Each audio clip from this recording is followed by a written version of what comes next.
13 فروری جو آ رہی ہے، 13 فروری کو انشاءاللہ شب براءت ہے، 13 فروری کو۔ تو شب براءت کے متعلق ایک صاحب نے سوال کیا تھا، تو میں نے سوچا کہ اس کا جواب یہاں دے دیں تاکہ آپ تمام حضرات تک بات پہنچ جائے۔ تو اس سلسلے میں 3 امور ثابت ہیں، 3 امور ثابت ہیں۔ پہلی چیز، 15ویں شعبان کی رات میں اپنے اپنے گھروں میں عبادت کا اہتمام کرنا، مسجد میں جماعت کے ساتھ، جماعت کی شکل نہ ہو، اپنے اپنے گھروں میں، کیونکہ نوافل جو ہیں وہ تنہا تنہا ہے، نوافل کے لیے جماعت نہیں، اس لیے تہجد کے لیے جماعت نہیں، نوافل ہے، نوافل میں جماعت نہیں، اپنے اپنے گھر میں تنہا تنہا عبادت کرنا، نمبر 1۔ نمبر 2، اللہ کے نبی صلی اللہ علیہ وسلم سے پوری زندگی میں اس رات ایک مرتبہ جنت البقیع جانا ثابت ہے، بغیر لازم سمجھے ہوئے۔ کوئی چلا گیا جماعت کی شکل کے بغیر تو جا سکتا ہے، لیکن اگر لازم سمجھے گا یا اگر بتی لے کر کے ٹھوسنے کے ارادے سے جا رہا ہے تو یہ ساری چیزیں بدعت ہو جائیں گی اور منع ہو جائے گی۔ تیسری چیز، 15 شعبان کے دن روزہ رکھ لینا، جو شب برات کا اگلا دن آتا ہے اس دن روزہ رکھنا، یہ 3 چیزیں ثابت ہیں۔ اس کے علاوہ جو چیزیں ہو رہی ہیں اس رات میں، اس کی ایک فہرست ہے، میں مختصر آپ کے سامنے ذکر کر دیتا ہوں، وہ ساری بدعات اور خرافات کی قبیل سے ہیں۔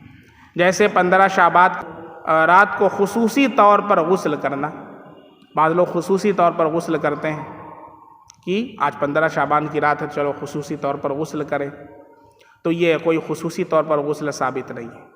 اسی طریقے سے 15 شعبان کی رات کو چراغاں کرنا، مسجدوں کو سجایا جا رہا ہے، قبرستان کو سجایا جا رہا ہے، چراغاں کرنا، گھروں کے اندر بھی دیکھا جاتا ہے کہ چھوٹی چھوٹی موم بتی جیسے دیوالی میں غیر مسلم اپنے یہاں لگاتے ہیں اور دیا لگاتے ہیں، شب برات میں مسلمان لگا رہے ہیں، چراغاں کر رہے ہیں، یہ کیا ہے؟ ثابت نہیں ہے، بدعت ہے۔ اسی طریقے سے 15 شعبان کی رات کو حلوہ مانڈا، چنے والا الگ، گری والا الگ اور سوجی والا الگ، یہ سب ثابت نہیں، اور اس کو منسوب کرتے ہیں کس سے؟ حضرت ویسے قرنی سے، کہ ان کا دانت ٹوٹا تھا تو یہ کیا تھا، سب بکواس، سب بکواس بات ہے، کوئی کسی چیز کا ثبوت نہیں، ٹھیک ہے؟ اس لیے حلوہ مانڈے سے بچیں، اور حلوہ کھانا ہو تو ابھی جا کے بنوا کے کھا لیں، کون منع کر رہا ہے؟ اس رات کو کیوں خاص کرتے ہیں اس کے لیے جو چیز ثابت نہیں ہے۔ اسی طریقے سے 15 شعبان کی رات کو بیوہ خاتون کا اپنے مرے ہوئے خاوند کے لیے بن سور کر بیٹھنا دلہن کی طرح، بعض علاقوں میں یہ رواج بھی چلتا ہے، جس کے شوہر کا انتقال ہو گیا ہے وہ 15 شعبان کی رات کو بن سور کے دلہن کی طرح بیٹھتی ہے، جیسے اس کے خاوند آنے والے ہیں آج، تو اس کا کوئی ثبوت نہیں ہے، سب بدعات اور خرافات میں سے۔ اسی طریقے سے گھر کے اندر کسی حصے میں آپ نے دیکھا ہوگا کہ بستر لگا دیا جاتا ہے، جیسے کوئی مہمان آنے والا ہے، کسی کمرے میں، اچھا کمرہ جو ہوتا ہے اس میں بیڈ وغیرہ صاف کر کے ایک دم تکیہ وکیہ لگا کر کے سیٹ کر دیا جاتا ہے، اس نیت سے کہ مردہ کی روح آ کر کے آرام کرے گی، ابا آئیں گے آج، دادا آئیں گے، وہاں آرام کریں گے۔ بعض جگہ وہ کمروں میں نہ جا، بچوں کو جانے سے بھی منع کیا جاتا ہے، وہ کمروں میں نہ جا، کہا کہ روح آنے والی ہے۔ یہ سب چیزیں کیا ہیں؟ بکواس ہیں، اس کا شریعت سے کوئی تعلق نہیں۔ اسی طریقے سے مرے ہوئے شخص کی خاطر اس کی پسند کے مطابق دسترخوان گھر کے ایک حصے میں چننا، ابا کو کیا پسند تھا؟ ارود کی دال، بنا ارود کی دال بنا، اب بنا کر کے لگا دیا دسترخوان پر، اس نیت سے دسترخوان پہ لگا ہوا، بستر الگ لگا ہوا ہے کہ کھائیں گے آ کر کے اور وہیں آرام کریں گے، یہ سب کیا ہے؟ ناجائز، بدعات۔ بہت سی چیزیں، قبروں پر رات میں جا کر نعرہ تکبیر بلند کرنا، نعرہ تکبیر دیکھا ہوگا آپ نے، جماعت کی شکل میں جاتے ہیں تو پورا لبیک لبیک، پورا جوش چڑھ جاتا ہے، نوجوان ریس کرتے ہیں اور بائک سے نکل کر کے اور لبیک لبیک کی صدا، اور کہیں پر دیکھیں نعرہ تکبیر، اللہ اکبر، یہ سب کرتے ہیں، اس کا کوئی ثبوت نہیں ہے۔ اسی طریقے سے 15 شعبان کی رات کو الفیہ صلاۃ ادا کرنا، کوئی نماز ہے، ابھی دیکھیے سب پرچہ لگنے لگے گا آپ کی، کون آ کے لگاتا ہے پتہ ہی نہیں چلتا، صبح آ کے دیکھیے تو پرچہ لگا ہوا ہے، کون لا کے لگاتا ہے؟ اس کو پکڑیے اس مرتبہ، دیکھیے گا جو لگائے گا اس کو پکڑیے کس کے، کھینچ کر لے کر کے آئیے۔ ایک سورہ فاتحہ ایک رکعت میں 50 مرتبہ قل هو اللہ یہاں پڑھنا ہے تو 10 مرتبہ آیت الکرسی وہاں لگا دینا ہے، تو یہاں یہ پڑھنا ہے تو یہاں یہ لگا دینا ہے۔ کوئی نماز اس طرح کی ثابت نہیں، کہیں کہاں سے لوگ لاتے ہیں۔ اور مسئلہ یہ ہے کہ اب یہ دوا کی پرچی لگا دی جائے تو آپ لوگ نہیں کھائیں گے، لیکن دین کے بارے میں جہاں کوئی بات مل جاتی ہے بغیر تحقیق کے عمل کرنا شروع کر دیتے ہیں۔ تو کم سے کم تھوڑی تحقیق کر لیا کریں، ٹھیک ہے؟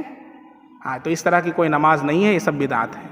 اسی طریقے سے 15 شعبان کی رات کو مسجد میں اکٹھا ہو کر اجتماعی عبادت کرنا، 4 6 10 لوگوں کا جو ہے گروپ بن جاتا ہے پورا دوستوں کا، چلو آج ہی مسجد میں چلتے ہیں، اور کوئی مسجد آج چھوڑنا نہیں جونپور کی، وہاں 2 رکعت اس مسجد میں تو 2 رکعت اس مسجد میں، 2 رکعت آدم پور والی مسجد میں۔ یہ کیا ہے؟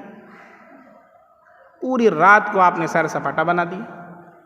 ارے اللہ توفیق دے اگر تو اپنے گھر میں آپ کچھ عبادت کر لیں، جو اللہ توفیق دے، پھر سو جائیں، آپ فالتو کام نہ کریں۔ چائے بن رہی ہے تو کوئی وہاں بیٹھ کے بیڑی پی رہا ہے، کوئی سگریٹ پی رہا ہے، کوئی جاگ رہا ہے، کوئی چلا رہا ہے، کوئی پٹاخہ چھوڑ رہا ہے، یہ سب کیا کر رہے ہیں آپ؟ جو غیر مسلموں کے یہاں ہوتا ہے وہ ہم نے شب برات میں کرنا شروع کر دیا ہے، اس کے علاوہ اور کچھ نہیں ہے۔ تو یہ ساری چیزیں بدعات اور خرافات کے قبیل سے ہیں۔ محلے کے امام کو ہر گھر سے اپنے مرے ہوئے کسی عزیز کے نام پر روپیے پیسہ اور عمدہ پکوان کے ساتھ الوداع کرنا، 15 شعبان کی رات کو شب قدر نام دینا، 15 شعبان کی مناسبت سے آپس میں ہدیہ اور تحفے کا بدلاؤ کرنا، آتش بازی کرنا، بجلی اور قمقمے کا خوب اہتمام کرنا، پٹاخہ پھوڑنا، تو اس طرح کی جتنی بھی چیزیں ہیں وہ ساری کی ساری چیزیں، بہت لمبی لسٹ ہمارے پاس آئی ہے۔ 15 شعبان کی رات کو نعوذ باللہ حضرت عمر رضی اللہ عنہ کا پتلا جلانا، یہ پتہ نہیں کہاں سے آ گیا ہے، کسی علاقے میں ہوتا ہے۔ اللہ تعالی ہم سب کی حفاظت فرمائے۔ بغض صحابہ اتنا لوگوں میں بھرا ہوا ہے کہ ہر موقع سے اس کا اظہار کرتے رہتے ہیں۔ تو اس طرح کی جو بھی خرافات کی جاتی ہیں بھائی، اس کا کوئی تعلق 15 شعبان سے نہیں۔ میں نے آپ کو بتا دیا 3 اعمال ہیں، اللہ جو توفیق دے عبادت کریں اپنے گھر کے اندر تنہا، اس کے بعد سو جائیں آپ، اور صبح فجر کی نماز جماعت سے پڑھیں، کیونکہ اگر جماعت چھوٹ رہی ہے فجر کی نماز آپ کی عبادت کی وجہ سے، نفلی عبادت کی وجہ سے، تو وہ سب چیزیں حرام ہو جائیں گی، کیونکہ فرض کے اندر آپ نے کوتاہی کر لی۔ تو نمبر 1 یہ ہو گیا، نمبر 2 اگلے دن کا روزہ ہے، اور نمبر 3 یہ ہے بغیر لازم سمجھے ہوئے اگر کبھی انسان قبرستان پہ چلا گیا تنہا، تو چونکہ اللہ کے نبی صلی اللہ علیہ وسلم سے ایک دفعہ جانا ثابت ہے، بغیر لازم سمجھے ہوئے، بغیر گروپ کی شکل میں، بس اس کے علاوہ اور کچھ بھی اس رات میں کرنا وہ سب بدعات اور خرافات کی قبیل سے۔